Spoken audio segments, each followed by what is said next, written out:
MCP multistar మహాకూటమి ఏపీలో super duper hit. ఏపీలో కూటమి 130 సీట్లకు పైగా సాధించబోతోంది. 2019లో జగన్ను గెలిపించేందుకు బారులు తీరిన ప్రజలు 5 ఏళ్లు ఇబ్బందులు పడ్డారు. ఇలాంటోడినా గెలిపించిందని ప్రజలు తెలుసుకుని ఈసారి ఓడించాలని కంకణం కట్టుకున్నారు.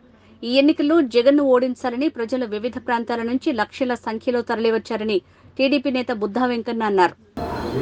మహాకూటమికి మల్టీ స్టార్స్ ఎం అంటే మోదీ గారు, సి అంటే చంద్రబాబు గారు, పి అంటే పవన్ కళ్యాణ్ గారు. ఈ ఎంసీపీ మల్టీ స్టార్ మహాకూటమి ఆంధ్రప్రదేశ్లో సూపర్ డూపర్ హిట్. ఆంధ్రప్రదేశ్లో ఈ ఎంసీబీ మహాకూటమి 130 సీట్లు పైగా గెలవబోతుంది.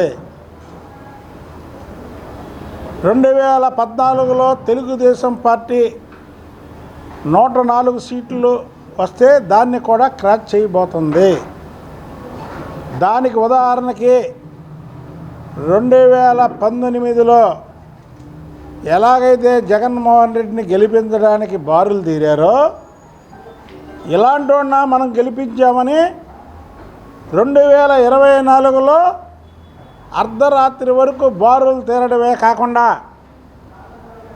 పక్కనున్నటువంటి రాష్ట్రం తెలంగాణ, ఇటు పక్కన ఉన్నటువంటి రాష్ట్రం కర్ణాటక బెంగళూరు, మరో పక్కన ఉన్నటువంటి రాష్ట్రం తమిళనాడు మెడ్రాసు ఖాళీ అయిపోయి ఎప్పుడూ లేని విధంగా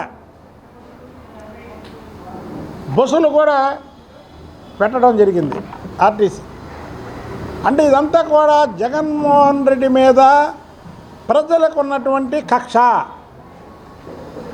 జగన్మోహన్ రెడ్డి పరిపాలన మీద ప్రజలకు ఉన్నటువంటి కక్ష, జగన్మోహన్ రెడ్డి చేసినటువంటి చేష్టల మీద ప్రజలకు ఉన్నటువంటి కక్ష. ఏ రోజైతే 151 సీట్లు ప్రజలు జగన్మోహన్ రెడ్డికి ఇచ్చారో దాన్ని సద్వినియోగం చేసుకోకుండా దుర్వినియోగం చేసుకున్నాడు. కాబట్టికి ప్రతి ఒక్కరు కూడా ఈ రాష్ట్రానికి చంద్రబాబు నాయుడు గారి సేవలు అవసరం అని ప్రతి ఒక్కరూ వచ్చి ఓటు వేశారు. ఎన్నికల కమిషన్ ఇచ్చింది 2019లో ఆంధ్రప్రదేశ్లో 79% పోలైంది. ఇవాళ 80%, 80 ప్లస్ 6% పోలైంది. అంటే జగన్మోహన్ రెడ్డి మీద వ్యతిరేక ఓట్లు పన్నిగట్టుకొని పొద్దు నుంచి ఎప్పుడూ లేరు. 5-6 గంటలు లైన్లో నుంచున్నారు. ఇదివరకు ఎలా ఉన్నదంటే ఖాళీగా ఉన్న టైంలో ఓటు వేసేవాళ్ళు.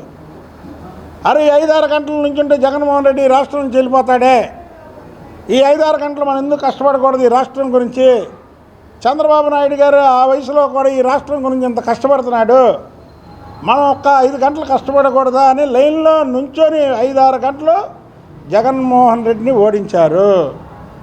దీంట్లో ఎటువంటి ఇది లేదు. చంద్రబాబు నాయుడు గారు 4వసారి ముఖ్యమంత్రిగా ప్రమాణ స్వీకారం చేస్తున్నారు. అది కూడా ఈసారి అమరావతిలో చేస్తారు. అమరావతి రాజధాని రైతులు ఏదైతే ఎప్పటి నుంచో నిరాహార దీక్షలు చేస్తుంటే వాళ్ళని ఒక అవహేళనగా చేశాడు. కాబట్టి జగన్మోహన్ రెడ్డి అమరావతిలో చంద్రబాబు నాయుడు గారి 4వసారి ప్రమాణ స్వీకారం. ఆంధ్రప్రదేశ్ చరిత్రలో 4వసారి, తెలుగు వాళ్ళ చరిత్రలో 4 సార్లు ముఖ్యమంత్రిగా ప్రమాణ స్వీకారం చేయబోయే నాయకుడు చంద్రబాబు నాయుడు గారే. ఎన్టీ రామారావు గారు 3 సార్లు చేశారు. చంద్రబాబు నాయుడు గారు 4వసారి కూడా చేయబోతున్నారు కొత్త ప్రభుత్వం. అంటే ఒకసారి ఎన్టీ రామారావు గారు కూడా 4 సార్లు చేశారు. అయితే ఒకటే ప్రభుత్వం 2వసారి చేశారు. కానీ చంద్రబాబు నాయుడు గారు ముఖ్యమంత్రిగా 4వసారి ప్రమాణ స్వీకారం చేయబోతున్నారు. నిన్న బొత్స సత్యనారాయణ, సజ్జల రామకృష్ణారెడ్డి మాట్లాడుతున్నారు. జగన్మోహన్ రెడ్డి గెలుస్తున్నాడు. జగన్మోహన్ రెడ్డి విశాఖలో ప్రమాణ స్వీకారం చేస్తారని. ఇవన్నీ కూడా అధికారుల్ని భయప్రాంతులు చేయడానికి, వాళ్ళ దగ్గర ఉన్నటువంటి పెండింగ్ ఫైల్స్ ఏమైనా ఉంటే క్లియర్ చేసుకోవడానికి. దయచేసి అధికారులకు చెప్తున్నాం,